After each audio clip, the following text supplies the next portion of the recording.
Good morning once again to you, Sam, and thank you very much. You're quite right. The big switch on takes place today, and we are, of course, in the province of Gauteng, and this province has had a lot to celebrate in 2015, having achieved the highest matric pass rate in 2014, also producing the largest number of bachelor passes, and of course, of the top 5 districts, they took 3 positions, sharing the 4th with the Western Cape. So a lot of good news, but they did, however, drop slightly from 2013, and all that is about to change if Mr. David Makura, the Premier of Gauteng, has his way. He's got his sights set on a 90% pass rate. So perhaps this whole technologically savvy classroom, or paperless classroom, the classroom of the future, will have something to do with that. A very good morning to you, sir. Thank you so much for joining us. Good morning, Ayanda.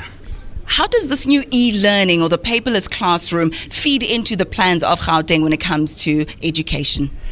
Well, what MEC Lesofie has announced as a classroom of the future, a paperless classroom, fits very well in our program for the next 15 years as Gauteng province. That program is called the Program for Transformation, Modernization and Reindustrialization of Gauteng.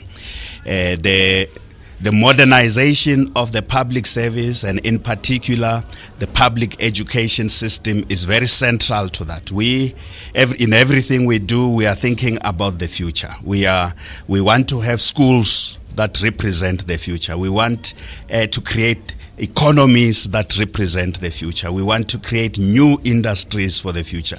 That is going to require fundamental transformation. So what we are doing today, this symbolic act of opening the schools of the future, the classrooms of the future, is exciting.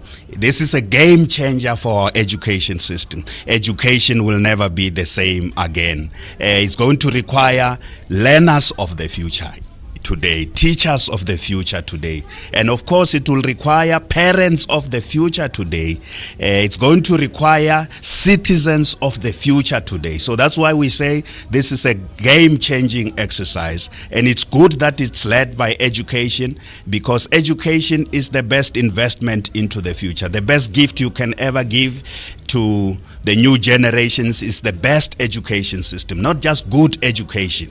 And what we are doing today represent an important window into the best education system that represent the best we can offer as a country and as a province of South Africa. And of course, Gauteng being the economic hub of South Africa, and dare I say the continent at large, never wanting to be left behind, always the forerunner. This type of initiative of bringing technology in the classrooms has, however, been attempted before. I'm speaking about the Gauteng Online project to the tune of 3 billion rand. That previous attempt to bring, I think, ICT into the classrooms in terms of your computers, etc. It wasn't such a huge success. Issues of maintenance, issues of security crept in, and issues of support as well in terms of training. How is it going to be different this time around? I think the central difference is that what we now have is not just a project, but we have an entire rethinking of the way government must work, the way our system of the state system must work.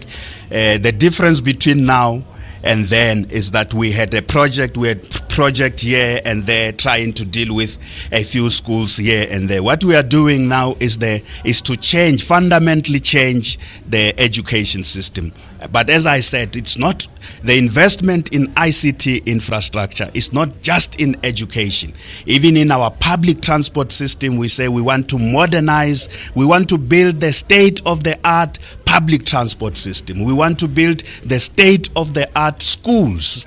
We want to build the state-of-the-art public service. The way citizens relate with government must change fundamentally, because we live in the 21st century. So it's an integrated approach now. This is part of the bigger plan, and we are not going to allow any chance of failure. Is not going to be allowed. The good thing, I have an MEC who's very passionate about this. I'm personally keeping this on my watch all the time, and I think there is no way we will fail. Talking about making sure that you don't fail, people have been asking questions about sustainability of the project and the funding thereof. Is there a budget to make sure that this not only starts and works, but it grows? Well, when you talk about money, there's always an issue there. We have more than 2,000 schools in Gauteng province.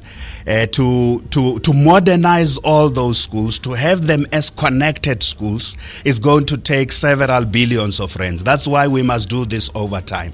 But we must start.